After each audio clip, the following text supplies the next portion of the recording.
आज 16 जुलाई 2024 बाबा के महावाक्य सुनेंगे।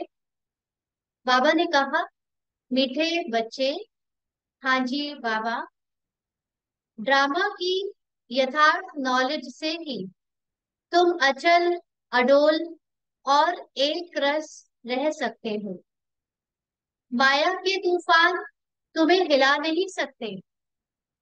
हम्म ड्रामा की यथार्थ नॉलेज, है ना। आज की साकार मुरली में बाबा ने ड्रामा शब्द यूज किया है। नहीं तो बाबा अभी तक आदि मध्य अंत या त्रिकालदर्शी यूज करता था। तो ड्रामा को यूज करने से क्या होता है कि पूरी पिक्चर सामने आ जाती है। त्रिकालदर्शी में तो हम तीन कालों को बांट देते हैं, पास्ट, प्रेजेंट, फ्यूचर। तो टुकड़े टुकड़े में इकट्ठा देख पाना थोड़ा मुश्किल होता है। लेकिन जब ड्रामा कहते हैं तो एक लिमिटेड टाइम पीरियड के अंदर बजा हुआ सीन वो याद आता है, जिसको हम अपने सामने रख सकते हैं, है ना। तो जो बाबा ने ये ड्रामा बनाया या बना बनाया ड्रामा है, 5,000 वर्षों का लिमिटेड टाइम का है ना। इसकी सारी नॉलेज बाबा ने हमें दे रखी है। पहली नॉलेज तो ये कि ड्रामा बना बनाया है। ये ड्रामा कभी भी पहली बार रिकॉर्ड नहीं हुआ, है ना। कभी भी इसकी शूटिंग नहीं हुई है, बस बना बनाया है। कोई भी आप सीरियल सिनेमा देखते हो तो कभी तो फिजिकली वो शूट होता है ना। उसके बाद आप प्रोजेक्टर पे या टीवी पर बार बार उसको लाइट के रूप में देखते हो। कोई भी सीन किस रूप में होता है? लाइट के रूप में होता है। और ये संसार का जो ड्रामा है, ये पहली बार फिजिकली कभी भी शूट नहीं हुआ। तो अगर ये बार बार प्ले हो रहा है तो कैसे प्ले हो रहा है? लाइट के फॉर्म में। इसीलिए बाबा आत्मा को क्या कहता है कि अंत में सभी प्रकाशमय हो जाएंगे। यानी पूरी एक पिक्चर सामने आ जाएगी कि देखो ये पिक्चर चल रही थी। नहीं तो आत्मा अकेले पार्ट नहीं बजाती ना, आत्मा तो शरीर के साथ पार्ट बजाती है। लेकिन जब वो पार्ट बजाती है तो पार्ट बजाते बजाते 2,500 वर्ष के बाद वो अपने को पार्ट समझने लगती है। तो यहीं पर सारी माया है। माया यहीं से प्रवेश करती है। माया का मतलब वो अज्ञान जो हमें लगता है कि हम ही ये हैं।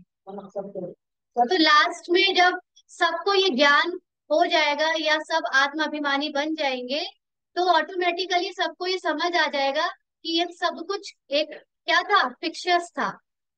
कुछ भी यहाँ पर हम रियल में नहीं प्ले कर रहे थे, सिर्फ बना बनाया ड्रामा पिक्चर के रूप में, प्रकाश के रूप में प्ले हो रहा था। इसीलिए बाबा कहता है कि लास्ट में ये जो दुनिया है वो क्या बन जाएगी? सूक्ष्म वतन। सूक्ष्म वतन का मतलब चारों तरफ सब कुछ प्रकाश प्रकाश प्रकाश हो जाएगा। यानी एक पिक्चर चल रही है ऐसा दिखने लगेगा। लेकिन किनको?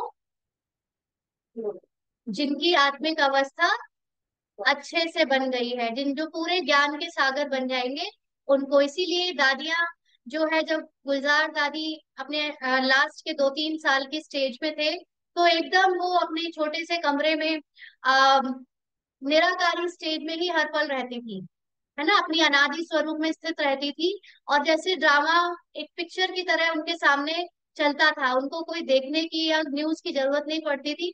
उनको बहुत सारी बातें पहले से पता होती थी।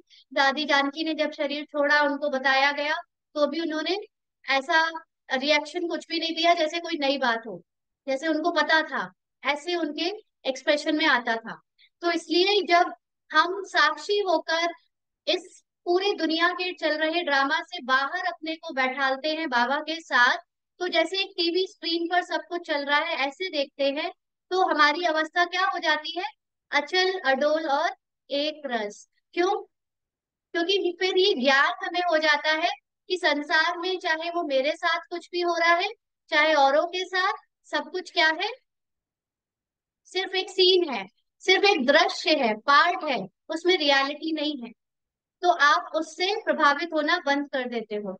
इसीलिए जब तक आप यथार्थ रूप से ड्रामा को समझ नहीं पाए, साक्षी होकर देखने की स्थिति नहीं बनाई, तब तक हम हिलते रहते हैं।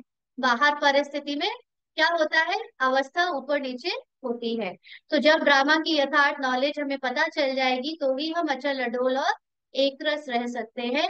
और माया के तूफान तुम्हें हिला नहीं सकते। माया किस किस रूप में आती है? सबसे बड़ी तो माया यही है कि ड्रामा को सामने देखते हुए ड्रामा को रियल समझ लेना। जो कुछ हो रहा है पार्ट में, चाहे ये वाला भी जो पार्ट बज रहा है और यहाँ हम सब पढ़ाई भी कर रहे हैं, ये भी ब्राह्मण जीवन का एक ड्रामा में पार्ट है, बस एक्टिंग हो रही है, बनी बनाई। हाँ, है ना, हम कुछ भी नया ना तो कर रहे हैं, और ना ही जब ये ज्ञान हो जाता है तो हम भोगता भी नहीं रहते, है ना। एक्टर से डायरेक्टर जब कुछ कराता है तो उसका जिम्मेवार डायरेक्टर होता है। लेकिन अगर एक्टर समझ ले कि मैंने ही सब कुछ किया, है ना, मान लीजिए किसी को कुछ गलत करवाया डायरेक्टर ने अकॉर्डिंग टू स्टोरी लाइन, तो अगर एक्टर ने समझ लिया कि मैंने गलत किया तो उसको फिर उसकी भोगना भी फील होगी कि मैंने किया, तो वो उसके लिए अपने आप को जिम्मेदार ठहराएगा, फिर पश्चाताप करेगा, ग्लानि करेगा, और वो भोगना उसके जीवन में पार्ट बन जाएगी। और अगर जैसे ही ये ज्ञान उसे हो जाता है कि डायरेक्टर बनी बनाई स्क्रिप्ट द्वारा मुझसे कराया है, मैं इसके लिए जिम्मेवार नहीं हूँ, तो वो भोगना भी समाप्त हो जाती है। तो बाबा हमको यही ज्ञान सुनाता है कि ड्रामा को बीच में लाओ, ठीक है, तो माया के तूफान तुम्हें हिला नहीं सकते। प्रश्न है, देवताओं का मुख्य एक गुण, एक कौन सा गुण तुम बच्चों में सदा दिखाई देना चाहिए? देवताओं का मुख्य एक कौन सा गुण तुम बच्चों में सदा दिखाई देना चाहिए? सबसे पहले आप मंदिर जाते हो तो देवताओं के चेहरे पे क्या दिखता है? हर्षित मुखता है। तो बाबा ने कहा हर्षित रहना, बहुत तेज तेज नहीं ठहाके मार के मुस्कुराना, वो तो फिर रावण हो गया है ना। देवता सिर्फ मुस्कुराते हैं, हाँ? देवताओं को सदा मुस्कुराते हुए हर्षित दिखाते हैं, ऐसे तुम बच्चों को भी सदा हर्षित रहना है। कोई भी बात हो, मुस्कुराते रहो, कभी भी उदासी या गुस्सा नहीं आना चाहिए। जैसे बाप तुम्हें राइट और रॉन्ग की समझानी देते हैं, कभी गुस्सा नहीं करते, उदास नहीं होते, ऐसे तुम बच्चों को भी उदास नहीं होना। जब अपना लक्ष्य है देवी देवता के समान सर्वगुण संपन्न बनने का, तो जो ऊपर से पहले पहले चेहरे पे दिखता है उसको तो धारण करें। भले अंदर माया से युद्ध चल रहा है, अंदर बहुत सारी ऊपर नीचे स्थिति होती है, लेकिन चेहरे पर उसको ना आने दें, ना ऐसे। लौकिक में जो ज्ञानी नहीं है वो भी ध्यान रखते हैं। आजकल एक हॉस्पिटैलिटी इंडस्ट्री है ना, उस इंडस्ट्री में जितने भी लोग दूसरे लोगों की सेवा करते हैं होटल में या रेस्टोरेंट में, उन सबको ही सिखाया जाता है कि कुछ भी हो जाए आपके चेहरे की स्माइल नहीं जानी चाहिए। तो जब वो सीख सकते हैं, उनके साथ तो कितना बद से बदतर व्यवहार भी होता है कई बार एयर होस्टेस के साथ, या है ना, जितने भी वो सर्विस देने वाले हैं, तब भी वो मुस्कुराते रहते हैं।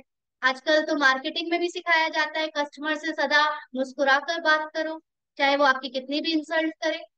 तो फिर हम बच्चे जो सच में देवी देवता बनने वाले हैं उनको ये स्मृति सदा रहनी चाहिए। हाँ, एक बार बाबा के सामने दादी कोई बहन दीदी या दादी कोई आई थी, एक ऐसे ही एक दूसरी बहन की बात बताने की फला फला बहन ऐसे ऐसे कर रही है, और बड़ी चिंतित रूप में बाबा को बता रही थी। तो बाबा ने वो बात को किनारे रखी, बाबा ने कहा पहले ये बताओ कि गलती उसकी, गलत वो कर रही है, तुम्हारे चेहरे पे क्यों एक्सप्रेशन चेंज हो गए, है ना। तो हमें सदा इस बात का ध्यान रखना है कि हमारा चेहरा सदा मुस्कुराता हुआ रहे, कोई भी बात हो मुस्कुराते रहो, क्योंकि कोई भी सबसे पहले हमारा क्या देखता है? चेहरा देखता है। दुनिया वालों को हम कह रहे हैं कि हम देवी देवता बनने वाले हैं, या हमारे विश्व का कल्याण करने वाले हैं, और फिर हम मुंह लटका ले, तो वो लोग क्या कहेंगे? हम कहते हैं हमको भगवान मिला है और यहाँ मुंह लटका हुआ है, कोई मानेगा? है ना। इसलिए बाबा कहते हैं कि कभी मैं भी तुम्हें समझाने देता हूँ, गुस्सा समझाता हूँ, लेकिन कभी भी गुस्सा नहीं करता, चेहरे पे वो गुस्सा नहीं आता। बाबा अगर कभी स्ट्रिक्टली कुछ बोलता भी है तो चेहरा न्यूट्रल रहता है, बाबा चेहरे पे गुस्सा नहीं दिखता, है ना। तो ऐसे ही तुम बच्चों को भी कभी उदास नहीं होना है। ओम शांति। बेहद के बच्चों को बेहद का बाप समझाते हैं, लौकिक बाप तो ऐसे नहीं कहेंगे। ना, इतने सारे बच्चे, पूरे बेहद के बच्चे, तो बाबा उनको समझाते हैं लौकिक बाप बच्चों कितने होते हैं, किसी के लौकिक कितने बच्चे हो सकते हैं। हाँ, उससे भी ज्यादा हो सकते हैं, लेकिन फिर भी बाबा कहते हैं उनके तो करके 5-7 बच्चे होंगे। हाँ, यह तो जो सभी आत्माएं हैं आपस में ब्रदर्स हैं, आत्मा के रूप में सभी ब्रदर्स हैं, उन सबका जरूर बाप होगा। कहते भी हैं हम सब भाई भाई हैं, सबके लिए कहते हैं, जो भी आएंगे उनके लिए कहेंगे कि हम भाई भाई हैं। ड्रामा में तो सभी बांधे हुए हैं, जिसको कोई नहीं जानते। ना, यहाँ पर एक नॉलेज जो संसार में कोई कॉपी नहीं कर सका, वो है ड्रामा की। आत्मा के बारे में फिर भी काफी कुछ पहुंचे, परमात्मा के बारे में भी बताया, लेकिन ड्रामा बाबा ने ऐसा पार्ट रखा है, इसको कोई भी संस्था कॉपी कर ही नहीं सकती।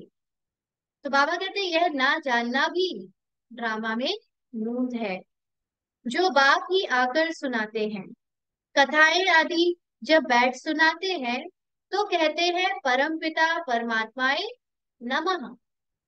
अब वह कौन है यह जानते नहीं, कहते हैं ब्रह्मा देवता, विष्णु देवता, शंकर देवता, परंतु समझ से नहीं कहते हैं। है ना, जब वो परम पिता परमात्मा कहते हैं तो उनको ये समझ नहीं है कि वो परमात्मा किसके लिए कहते हैं। वो तो देवता ब्रह्मा के साथ लगा देते, विष्णु के साथ और शंकर के साथ। ब्रह्मा को वास्तव में देवता नहीं कहेंगे, देवता विष्णु को कहा जाता है। क्यों नहीं कहेंगे ब्रह्मा को देवता? क्योंकि शरीर अभी भी पतित है, आत्मा अंत अंत तक पावन हो गई, लेकिन शरीर तो पतित ही तरह से जन्मा था, इसलिए उनको देवता नहीं कह सकते। इसलिए हम ब्रह्मा कुमार कुमारी भी अभी अपने को देवता नहीं कह सकते, विष्णु को देवता कहेंगे।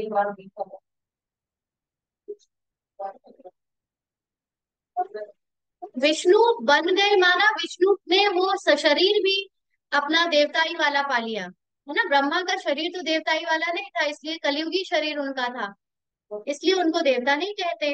देवता विष्णु को कहा जाता है, ब्रह्मा को किसी किसी को भी पता नहीं है। हम लोग देवता समझते आए, लेकिन बाबा ये क्लियर कर रहा है कि ब्रह्मा कलयुग के आदि देव है ना, कलयुग मतलब संगम के आदि देव है। तो उनके द्वारा ये देवताई जो कुल है वो स्थापना होती है, लेकिन वो खुद देवता नहीं कहे जा सकते। देवताओं की शुरुआत होती है विष्णु से या कृष्ण से। विष्णु देवता ठीक है, शंकर का तो कुछ भी पार्ट है नहीं। शंकर ने ना संगम में कोई ऐसे शारीरिक रूप में, साकारी रूप में कोई पार्ट बजाया, ना ही सत्युग त्रेता में बजाया। उनकी बायोग्राफी नहीं है, शिव बाबा की तो बायोग्राफी है ना। शिव बाबा के बारे में तो आपको पूरी डिटेल पता है। वह आते ही है पतितों को पावन बनाने, नई दुनिया स्थापन करने। अभी एक आदि सनातन देवी देवता धर्म की स्थापना और सब धर्मों का विनाश होता है। सभी कहाँ जाते हैं? जब सारे धर्मों का विनाश होता है तो सब कहाँ जाएंगे? शांति धाम या परम धाम। शरीर तो सबके विनाश होने हैं ना, शांति धाम एकदम साइलेंस की दुनिया में चले जाएंगे, और शरीर सबका क्या होगा? जल जाएगा ना, खाद बन जाएगा। नई दुनिया में होंगे ही सिर्फ तुम, जो भी मुख्य धर्म है उनको तुम जानते, सबके तो नाम नहीं ले नहीं सकेंगे। आजकल तो कितने सारे मठ पंथ निकल आए हैं, जिन्होंने अपनी ही एक नई भगवान की डेफिनेशन, अपनी एक अलग लाइफ स्टाइल बना रखी है ना। तो उनका नाम तो यहाँ नहीं लिया जा सकता। छोटी छोटी टाल टालियां तो बहुत है। पहले पहले है डीटिज्म, फिर इस्लामी। सबसे पहले देवी देवता कुल और फिर इस्लाम आया। यह बातें सिवाय तुम बच्चों के और कोई की बुद्धि में नहीं है। अभी वह आदि सनातन देवी देवता धर्म प्रायः लोप है, इसीलिए बनियन ट्री का मिसाल देते हैं। बनियन ट्री माना बरगद का पेड़।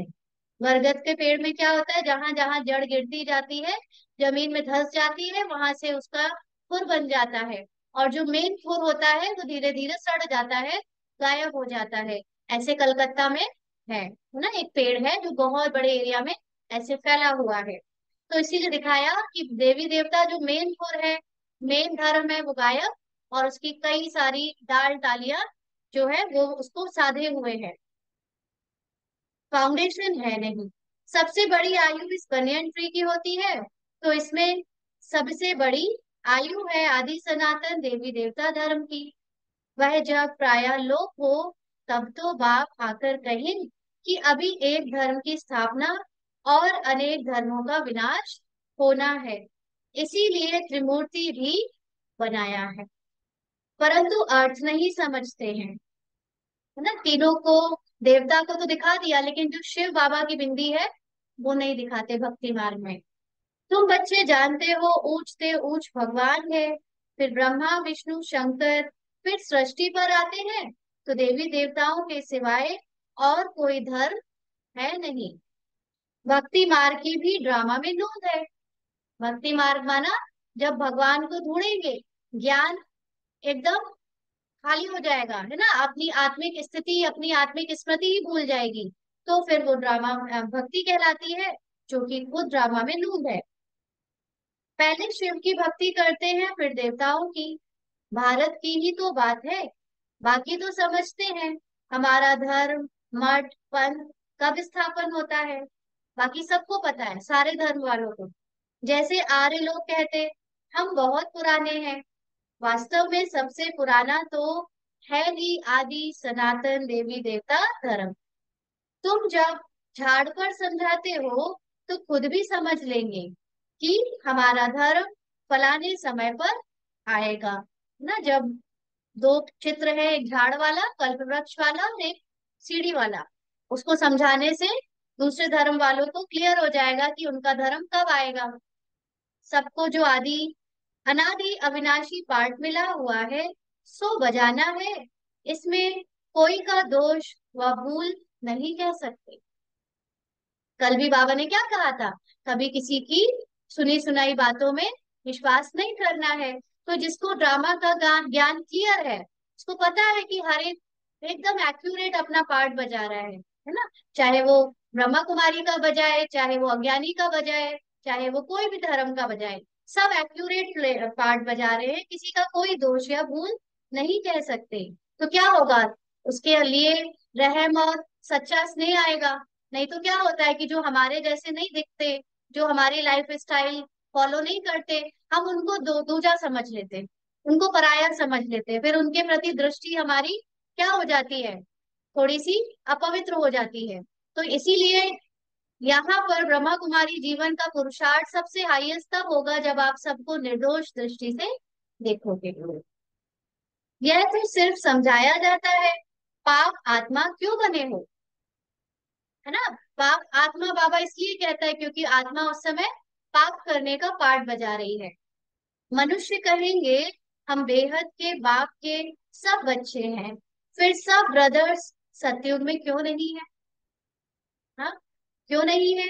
परंतु ड्रामा में पार्ट ही नहीं है, सभी सतयुग में नहीं हो सकते। अब कोई ऐसा तो है नहीं कि इसमें कोई होड़ मचाई जाए, एक बनी बनाई स्टोरी लाइन है। स्टोरी में जब जो होना है वो होगा, उसमें कोई ये करने की बात नहीं है कि बुरा लगे कि हम क्यों नहीं है उसमें। अभी अगर आपको फील होता है कि हम क्यों नहीं है, तो आओ पुरुषार्थ करो, देवी देवता कुल के लायक बनो, तो हो जाएंगे, है ना। तो इसलिए, लेकिन संकल्प ही नहीं आता कि हम बने, क्योंकि पाठ नहीं है। संकल्प भी पाठ के अनुसार ही तो आते हैं ना। पुरुषार्थ करने का भी संकल्प, एक एक संकल्प आपको पाठ के अनुसार मिलता है। पाठ नहीं तो संकल्प नहीं आता, नूंद है वही बजेगा, और नहीं चलेंगे बिल्कुल। बाबा कहते हैं ये अनादि ड्रामा बना हुआ है, इसमें निश्चय रखो, निश्चय रखो, है ना, इसमें डाउट नहीं करो, और कोई बात बोलो नहीं। ये बहुत इंपॉर्टेंट है, क्योंकि जब हम इसमें हिलने लगते हैं दूसरे की अवस्था से, दूसरों के पार्ट से, तो फिर बहुत बोलने का पार्ट प्ले करते हैं। इसलिए कोई बात बोलो नहीं।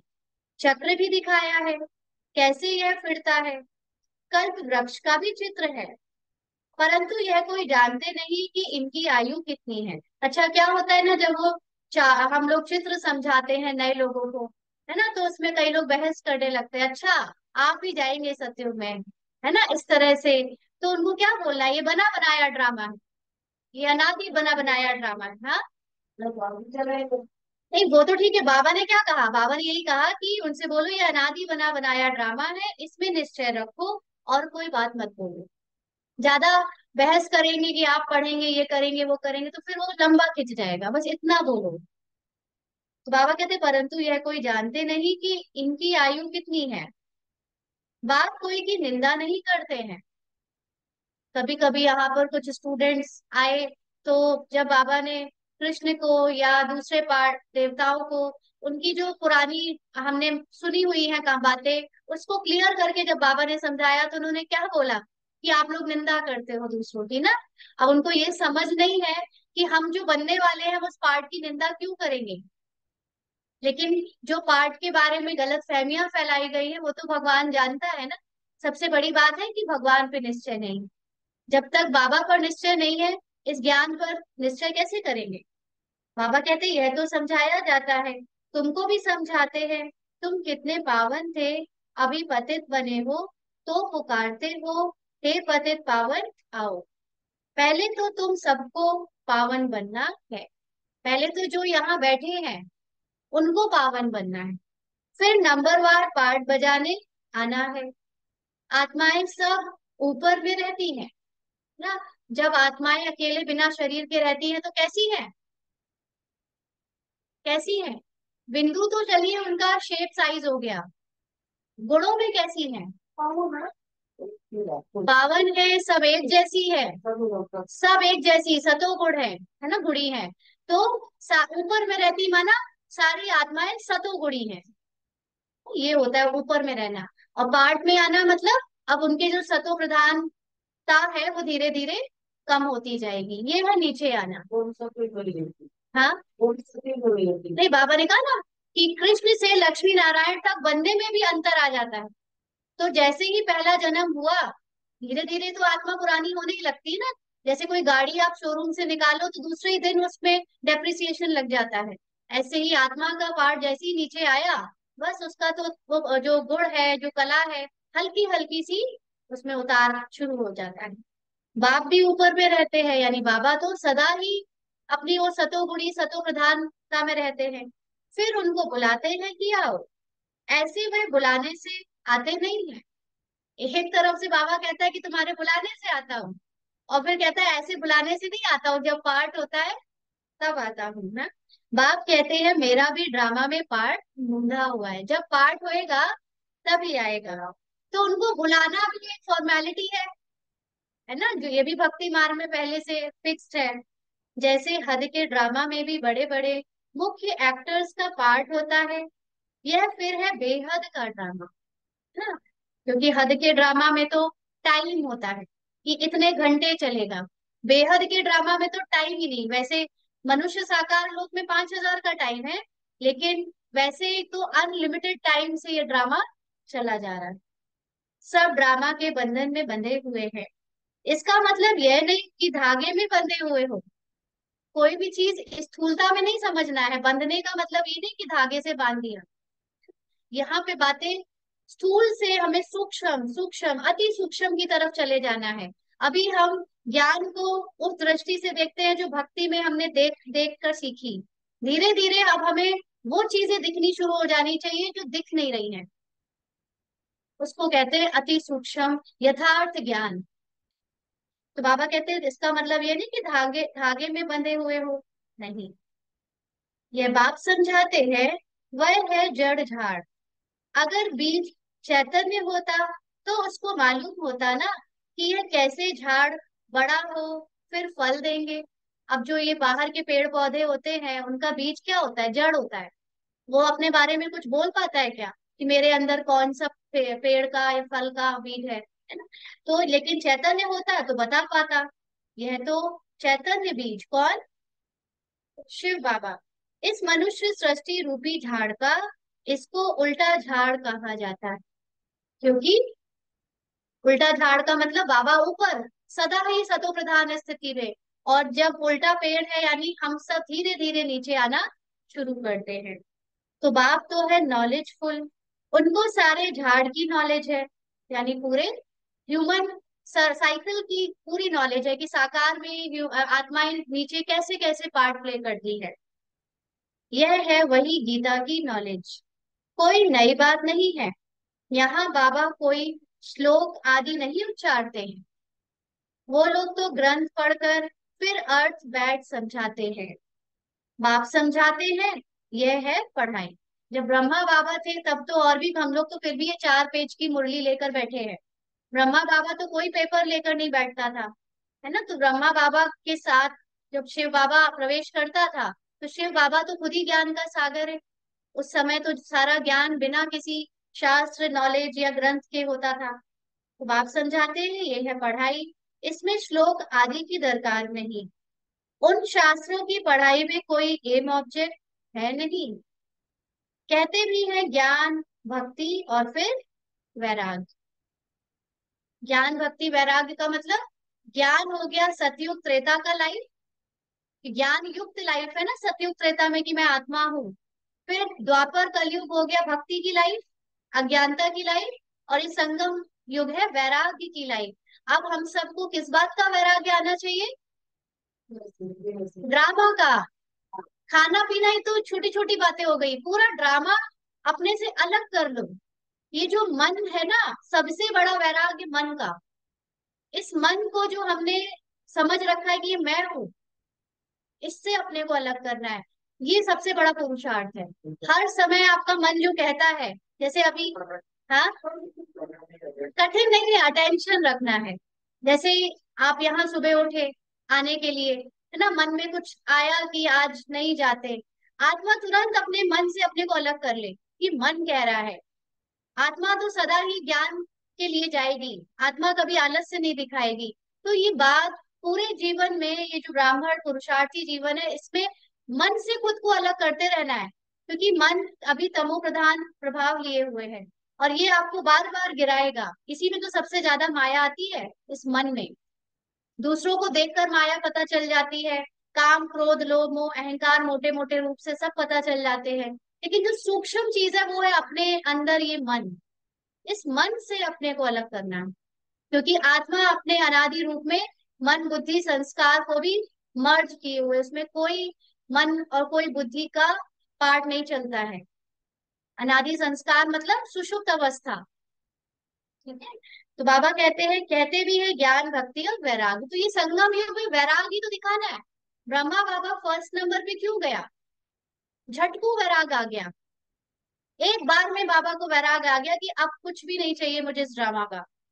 ड्रामा का ऐसे ज्ञान नहीं था, बट उन्होंने अपने शरीर के रिश्ते धन से या अपने पार्ट से भी त्याग दिया खुद को, कि अब शिव बाबा को ये रथ यूज करना है, इसमें मेरा कुछ भी नहीं।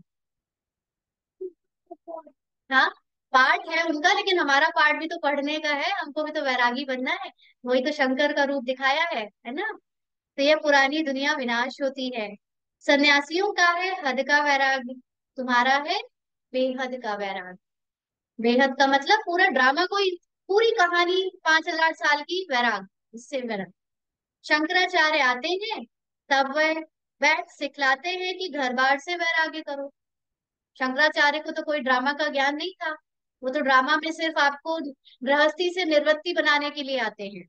वह भी शुरू में शास्त्र आदि नहीं सिखाते, जब बहुत वृद्धि हो जाती है तब शास्त्र बनाने शुरू करते हैं। क्योंकि आत्मा जब सतो प्रधान है तो उसके अंदर से ऑटोमेटिकली बहुत शुद्ध ज्ञान निकलता है। जैसे जैसे उसके फॉलोअर्स उसकी गद्दी पर बैठते जाते हैं, है ना, जनरेशन बाय जनरेशन, तो उनकी वृद्धि सतो के बाद रजो, रजो के बाद तमो में आती है, तो उनके अंदर जो ज्ञान होता है वो उतना प्योर नहीं होता।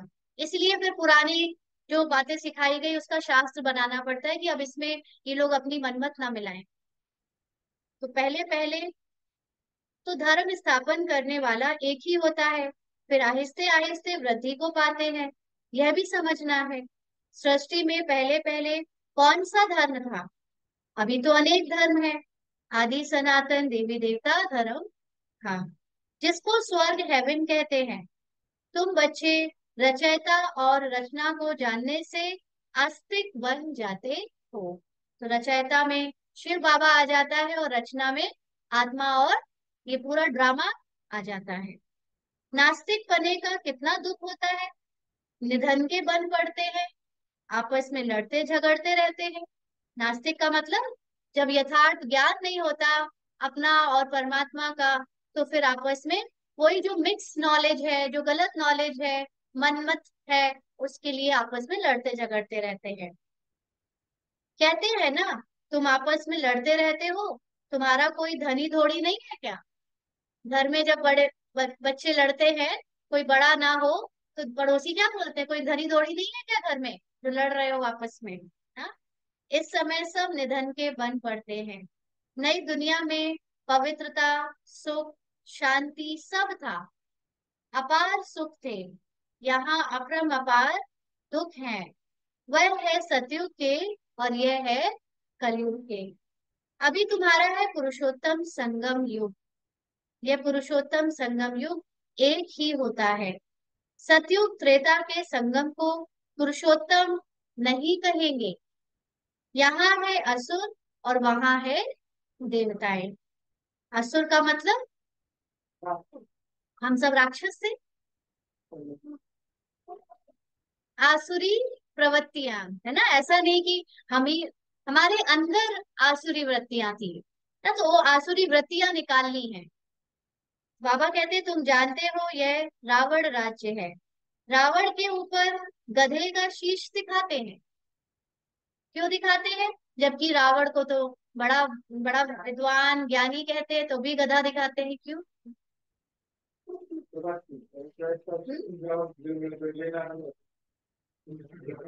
बाबा का आंसर देखो, गधे को कितना भी साफ कर उस पर कपड़े रखो, गधा फिर भी मिट्टी में लेटकर कपड़े खराब कर देगा। तो इसका अर्थ क्या है कि बाप तुम्हारे कपड़े साफ गुल गुल बनाते हैं, फिर रावण राज्य में लिथड़ कर तुम अपवित्र बन जाते हो, है ना, बार बार देह भान में आकर अपवित्र बन जाते हैं। आत्मा और शरीर दोनों अपवित्र बन जाते हैं। बाप कहते हैं तुमने सारा श्रृंगार गवा दिया। बाबा ने हमारा श्रृंगार किन चीजों से किया था, ज्ञान रत्नों से करने से क्या हुआ कि हम गुण और शक्तियों से श्रृंगारित हो गए थे। और अभी क्या हो गया है, नो गुण नो शक्तियां, ना शूद्र जीवन में अभी तो आ गए ना, अभी गुण शक्तियां आने लगी, वापस इमर्ज हो रही है। हाँ, बाप को पतित पावन कहते हैं। तुम भरी सभा में कह सकते हो कि हम गोल्डन एज में कितने श्रृंगारे हुए थे, कितना फर्स्ट क्लास राज्य भाग्य था, फिर माया रूपी धूल में लिथड़ कर मैले हो गए। बाप कहते हैं ये अंधेरी नगरी है, भगवान को सर्वव्यापी कह दिया है। इसीलिए देखो, जहां पर भले ही बहुत धन संपदा हो, लेकिन अगर लोग चरित्रवान नहीं होते हैं, तो वो जगह बिल्कुल नरक लगती है। और फिर कहीं कितनी भी गरीबी हो, लेकिन लोग अगर चरित्रवान हैं, तो वो जगह भी स्वर्ग लगती है। सारा स्वर्ग और नरक किससे फर्क पड़ता है, चरित्र से।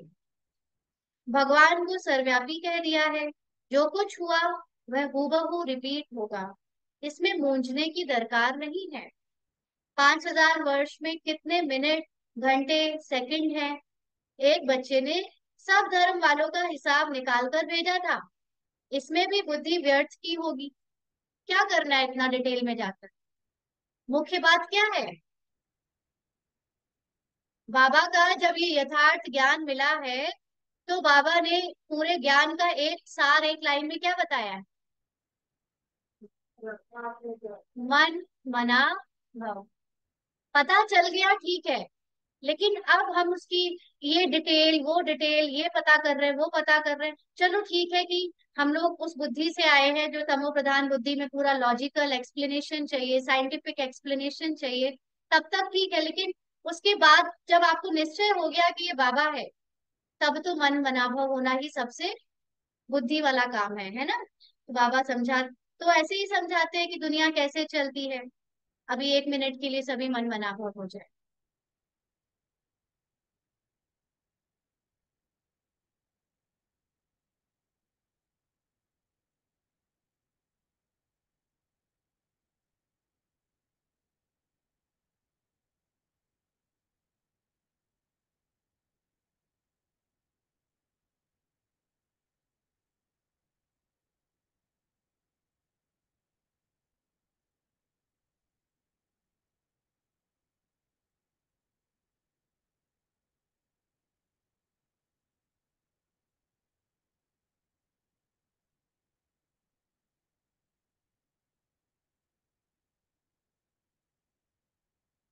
हाँ,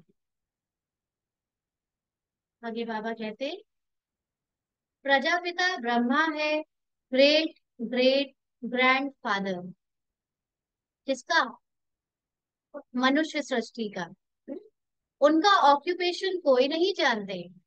विराट रूप बनाया है तो प्रजापिता ब्रह्मा को भी उड़ा दिया, जो विष्णु का विराट रूप दिखाया उससे। बाप और ब्राह्मणों को यथार्थ रीति जानते नहीं है।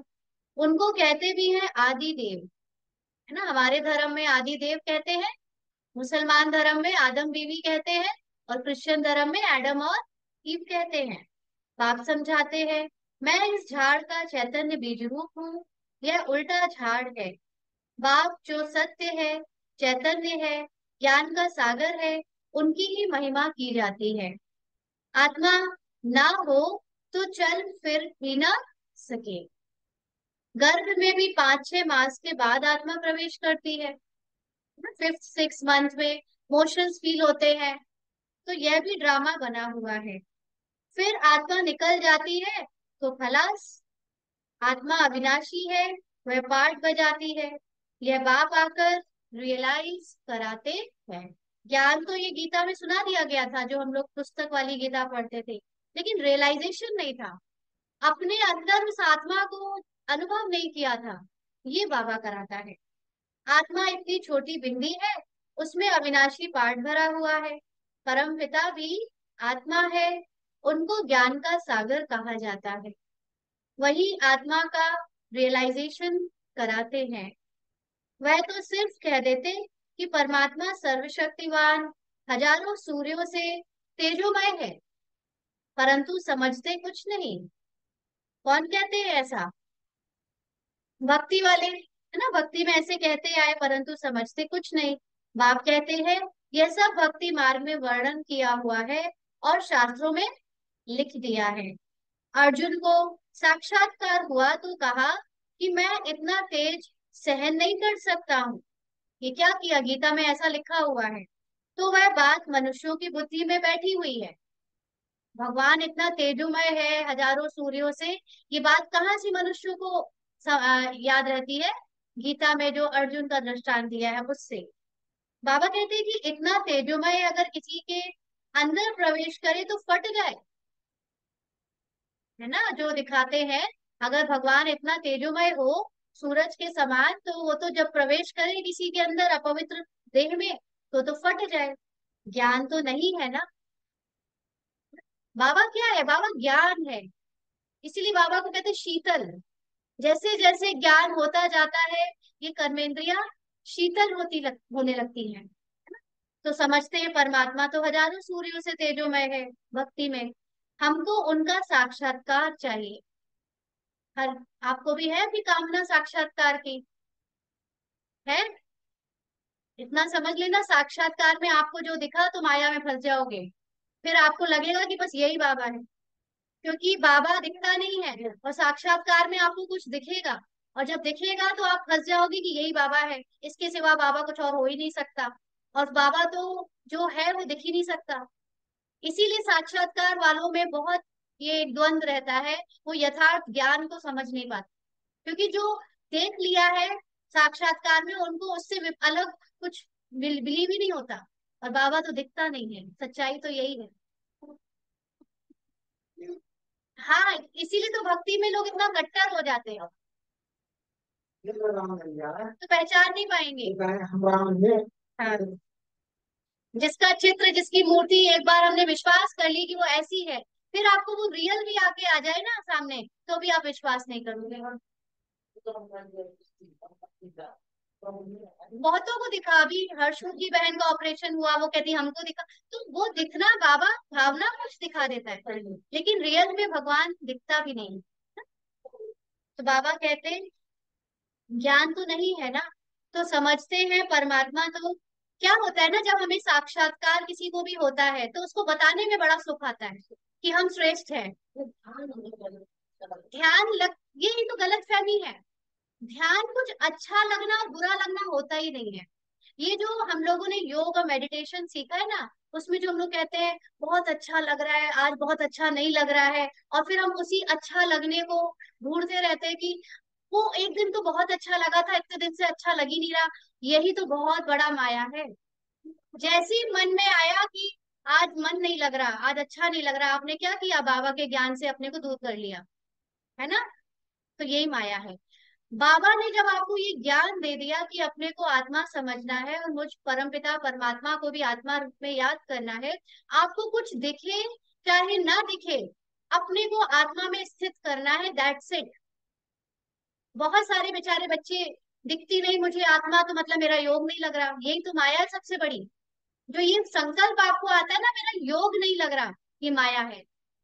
कैसे नहीं है, आपको ज्ञान हो गया कि आप आत्मा हो और बाबा यथार्थ रूप से अपना ज्ञान दे रहा है, फिर भी आप कह रहे हो कि मेरा योग, यही तो योग है।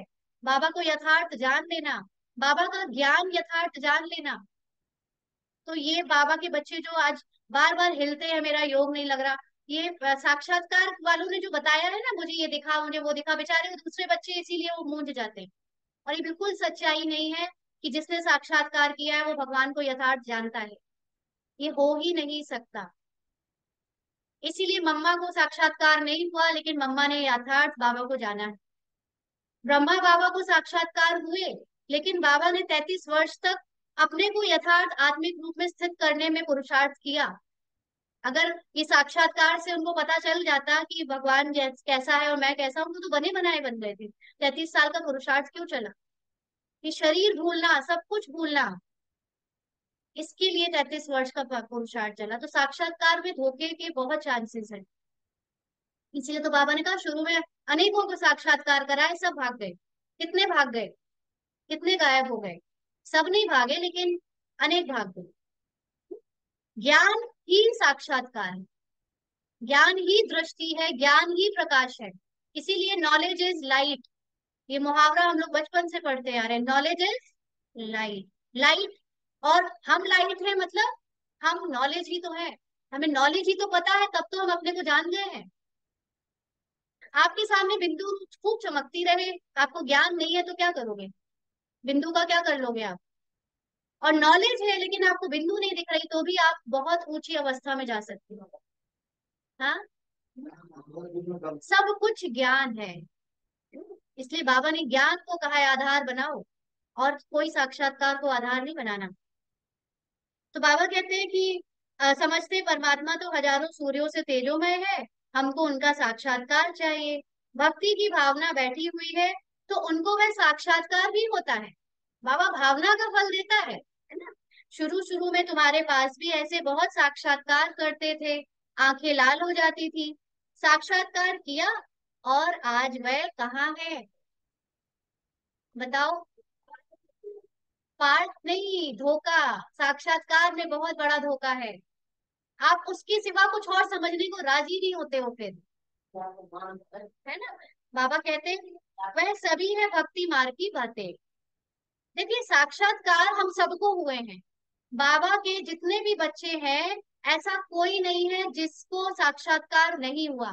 किसी को आत्मा का हुआ, किसी को ब्रह्मा बाबा का हुआ, किसी को कोई सीन विनाश का लगा, किसी को कुछ और दिखा। थोड़ा थोड़ा बाबा ने सबको दिखाया है, सबको।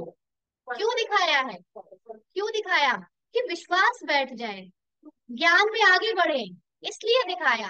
लेकिन अब हम वही साक्षात्कार के लिए बैठे रहे कि आज भी बाबा दिखे, उसी को याद करे, वही अनुभव हो, वही करे। ये सिर्फ विश्वास बैठाने के लिए, है ना।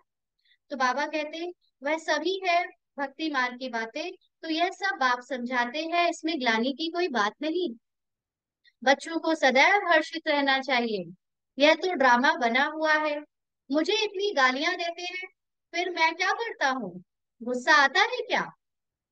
समझता हूँ ड्रामा अनुसार यह सब भक्ति मार्ग में फंसे हुए हैं, नाराज होने की बात ही नहीं।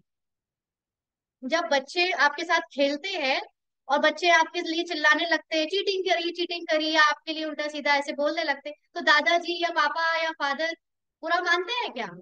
तो बाबा को पता है कि ये बच्चे हैं मेरे, है, अभी अज्ञान में है, इसलिए ये सब कर रहे हैं, इसलिए बाबा नाराज नहीं होता।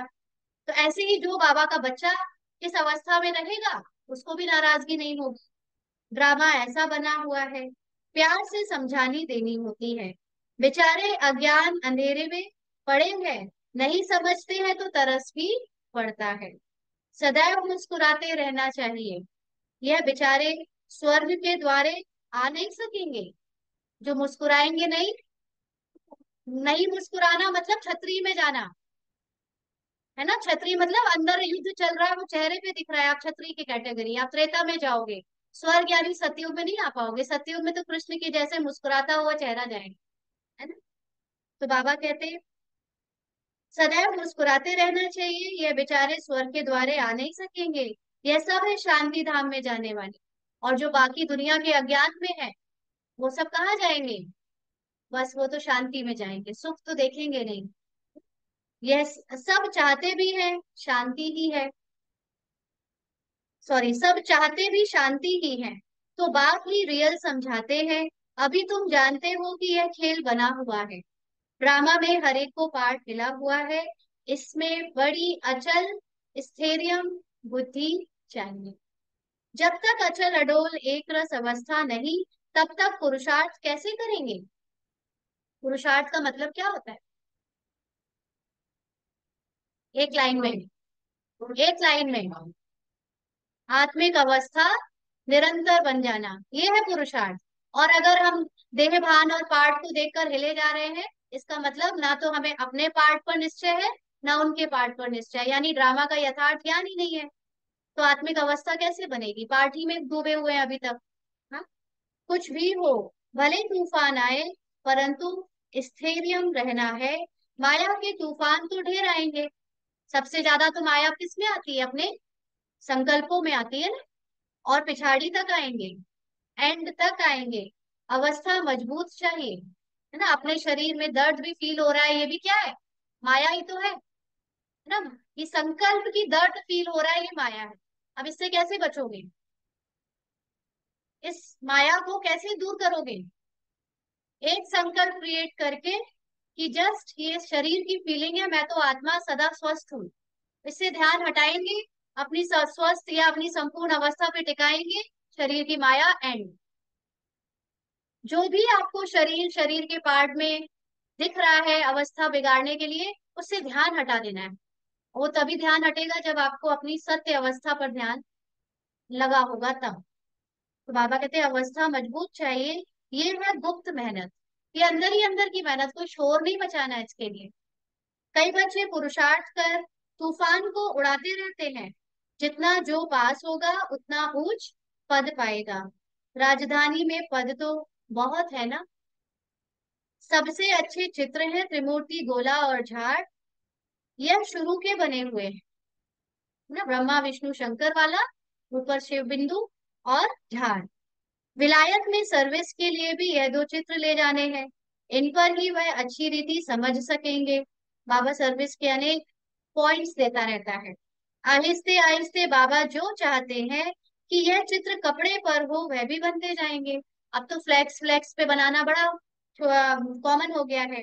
तुम समझाएंगे कि यह कैसे स्थापना हो रही है, तुम भी इसको समझेंगे तो अपने धर्म में ऊंच पद पाएंगे। क्रिश्चियन धर्म में तुम ऊंच पद पाना चाहते हो, तो यह अच्छी रीति समझो कि किससे बोलना है? क्रिश्चियन व विदेशियों से, है ना। कि अगर तुम्हें अपने धर्म में, चलो उनको देवी देवताओं पर यकीन नहीं है, लेकिन अपने धर्म में भी अगर पोप या कोई अच्छा पद चाहिए तो आकर समझो। अच्छा, मीठे मीठे सिकी लदे बच्चों प्रति माता पिता बाप दादा का याद प्यार और गुड मॉर्निंग। रूहानी बाप की रूहानी बच्चों को नमस्ते।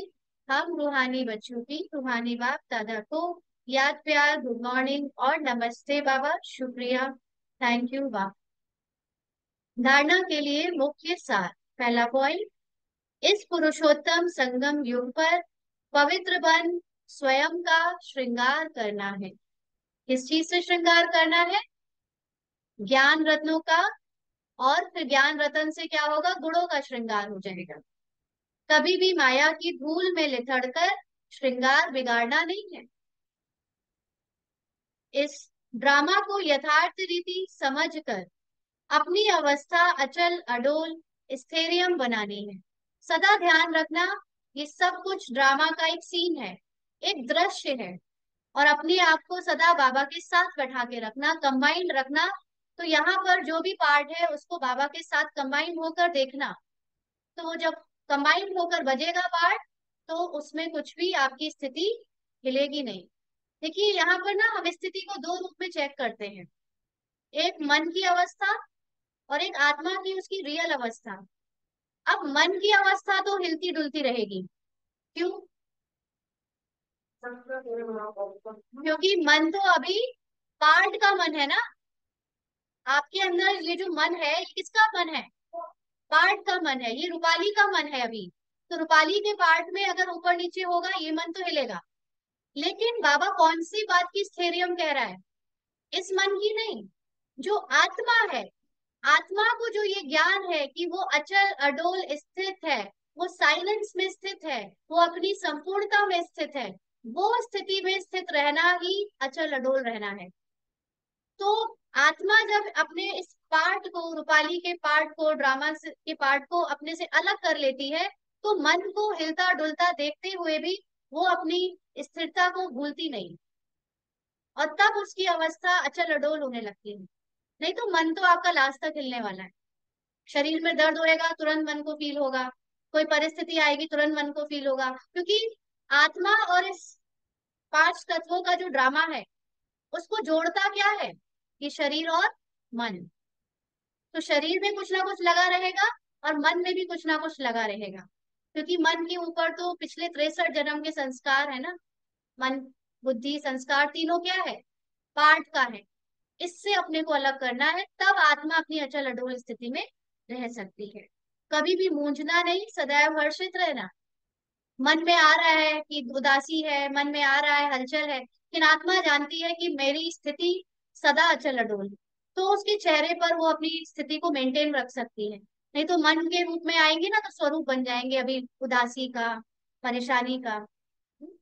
वरदान है, सोच समझकर हर कर्म करने वाले, पश्चाताप से मुक्त, ज्ञानी तू आत्मा भव। सोच समझकर बोलिए, हर कर्म करने वाले, पश्चाताप से मुक्त, ज्ञानी तू आत्मा भव। बाबा ने क्या समझाया? बाबा ने कहा, दुनिया में भी कहते हैं पहले सोचो फिर करो। जो सोचकर नहीं करते, करके फिर सोचते हैं, तो पश्चाताप का रूप हो जाता है। पीछे सोचना, यह पश्चाताप का रूप है, और पहले सोचना, यह ज्ञानी तू आत्मा का गुण है। द्वापर कलयुग में तो अनेक प्रकार के पश्चाताप ही करते रहे, लेकिन अब संगम पर ऐसा सोच समझकर संकल्प व कर्म करो, जो कभी मन में भी एक सेकंड भी, एक सेकंड भी पश्चाताप ना हो। तब कहेंगे ज्ञानी तू आत्मा। तो अभी ये बताइए कि सोच समझकर कर्म करने का मतलब क्या है? क्या सोचना है और क्या समझना है? जब भी कोई सीन में आप एंटर करने जा रहे हैं, पहले तो सीन समझकर ये पूरा ड्रामा खेलना है। ठीक है? अब आप किसी परिस्थिति में एंटर करने जा रहे हैं, आपको लग रहा है कि आज ये परिस्थिति थोड़ी होने वाली है कुछ, तो पहले तो याद रखो कि ये क्या है? ड्रामा है। ये है सोच समझकर प्रवेश करना। अब ड्रामा में कोई पुलिस का पार्ट प्ले कर रहा है, कोई चोर का पार्ट प्ले कर रहा है, कोई बॉस का पार्ट प्ले कर रहा है, उसको उसी दृष्टि से देखो कि ये पार्ट प्लेयर है, ये बॉस नहीं है, ये कोई पुलिस वाला नहीं है, ये पार्ट प्लेयर है, ये आत्मा है। जब आप उससे प्रवेश करके इस स्मृति के साथ प्रवेश करेंगे उस सीन में, तो फिर अपना पार्ट भी आप याद रखेंगे कि मैं भी इस पार्ट में, मान लीजिए कि आप एक, आपका कुछ पार्ट चोरी हो गया पार्ट में। अब आप जा रहे हो पुलिस थाने, पुलिस स्टेशन। अब आप उस सीन में एंटर करने वाले हो, तो वहां देखो कि पुलिस वाला पार्ट प्ले कर रहा है, मैं विक्टिम का पार्ट प्ले कर रहा हूँ, मैं जा रहा हूँ रिपोर्ट लिखाने। अब हो सकता है कि जो कन्वर्सेशन हो उसमें कुछ भी ऊपर नीचे हो, पुलिस वाला माने ना माने, है ना। उस सीन को आप एकदम कैसे देखो? ड्रामा के रूप में। तो अगर आपके पार्ट से कुछ ऊपर नीचे कह भी दिया, कर भी दिया, गलत निकल भी गया, तो आप पार्ट सीन, जब सीन पूरा हो जाएगा, उसके बाद आपको पश्चाताप नहीं होगा। क्यों? क्योंकि ये ज्ञान था कि ड्रामा में सीन बना बनाया चल रहा था, और अगर आपने समझा कि मैं प्ले कर रहा था और वो गलत प्ले कर रहा है, वो तो एक्टर ही, मतलब एक्टर ना समझकर उसको रियल समझ लिया, तो क्या होगा फिर? आप बाद बाद में मैं ये बोल देता, मैं ये कर देता, ऐसा कर देता, अपने साथ किसी को ले जाता, बस सोचते रहोगे और उस ड्रामा के सीन को ठीक करने की कोशिश करते रहोगे। तो हर सीन में प्रवेश करो एक एक्टर बनकर, तो लास्ट में कुछ भी पश्चाताप करने को नहीं रह जाएगा, तब कहेंगे ज्ञानी तू आत्मा भव। स्लोगन है, रहम दिल बन, सर्व गुणों और शक्तियों का दान देने वाले ही मास्टर दाता है। तो भगवान ने हमको भी क्या बनाया है? देवता कौन होते हैं? दाता होते हैं। तो क्या देना है, क्या किस बात के दाता है हम? रहम दिल बनकर सर्व गुणों और शक्तियों को। तो ज्ञान तो सब नहीं लेंगे, जो अज्ञानी आत्माएं हैं वो ज्ञान नहीं लेंगी, फिर उनको क्या मिलेगा हमसे? साकाश कैसे मिलता है? साकाश तो देखिए एक ऐसी चीज है जो दिखती नहीं है। गुण और शक्तियां दिखती हैं। जैसे आप गए बहुत विकट परिस्थितियों में, आपने शांति से काम लिया, तो आपकी जो ये शांति का गुण है वो दूसरों ने देखा, और उससे उन्होंने भी धारण किया कि हमको भी शांति से बात करनी है।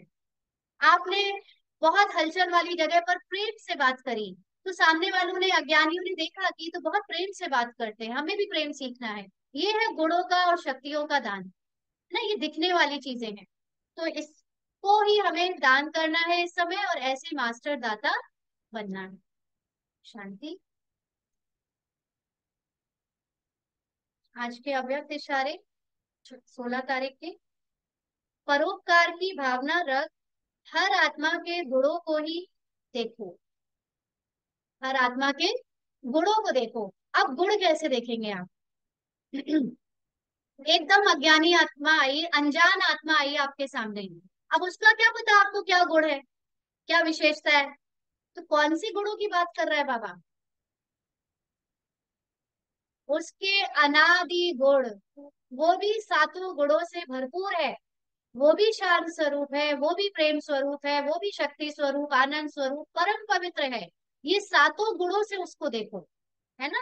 तब परोपकार की भावना आपके अंदर उसके लिए रहेगी। किसी भी कमजोरी व अवगुण को देखते भी अपनी शुभ भावना से, सहयोग की कामना से उस आत्मा को भी गुणवान बनाने की शक्ति का दान करो। यही है परोपकार करना। कोई सामने से टीटी आया, आप ट्रेन में बैठे हो, अब वो आपसे रिश्वत लेने की इच्छा रख रहा है, तो अब आप उसको क्या गुण देखोगे? अब आप उसके, अभी तो आपको पता ही नहीं, आपको तो वो रिश्वत लेता हुआ दिख रहा है, उसकी गलती दिख रही है आपको। तो ऐसे में मैं आत्मा स्थित हो गई अपने अनादि स्वरूप में, अपनी सतो प्रधान अवस्था में, और उस आत्मा को भी बाबा के साथ सतो प्रधान अवस्था में जब देखती हूँ, तो ये मुझे याद आता है कि ये पार्ट है उसका भ्रष्टाचार का, ये पार्ट है वो रिश्वत लेने का, लेकिन ये आत्मा बड़ी भली है। तो आपको जब उसके प्रति ये दृष्टि हो जाएगी, तो ऑटोमेटिकली आप देखना, ये इसको आप प्रैक्टिकली करके देखना, इसने किया है, कि उस वो नम्र हो जाएगा। हो सकता है कि वो आपसे रिश्वत लेने की इच्छा बंद खत्म ही कर दे, और अगर ले भी ली, आप तो दोगे नहीं, बाबा के बच्चे देंगे। किसी भी बात में आप गलती से बैठ गए, या नई जगह थी तो बैठ गए, या किसी भी बात में आपने किसी बच्चे को लेके रखा है, वो उसका टिकट नहीं लिया, कई बातें होती है, लेगा क्यों, ये कोई क्वेश्चन नहीं है। सपोज करो लेते हैं या नहीं लेते, टीसी भी कभी कभी, कोई भी एग्जाम्पल, हम किसी पे वो नहीं कर रहे, जस्ट एग्जाम्पल समझने के लिए। कभी आप गलती से रेड लाइट क्रॉस कर गए, तो आपको ट्रैफिक पुलिस ने रोक लिया, अब वो चाहता है कि आप 100-200 रुपए दो, कुछ भी होता है, तो कलयुग की दुनिया ना। तो ऐसे में आप उसकी सतो प्रधान स्थिति में उसको देखो, और देखना उसका जो वो कट्टर पार्ट चल रहा है वो हल्का हो जाएगा, वो सॉफ्ट हो जाएगा। मैंने तो ये बहुत अप्लाई किया है लाइफ में, और सच में उसका वो पार्ट हल्का हो जाता है। वो भी वो काम कभी करता है, नहीं करता, छोड़ देता है अपनी उस अवस्था को। इससे कहते हैं उसको शक्ति दे देना कि वो गलत काम ना करे, और तब कहेंगे ये है परोपकार करना। तो उसके गुणों को कौन से गुण में देखना है? सत्व प्रधान आत्मा के रूप में। बाकी आप नए अनजान आत्माओं की क्या गुण और विशेषता देखोगे? उसमें को दिखेगा थोड़ी ना, आप उसको जानते थोड़ी ना। अच्छा। ओम शांति।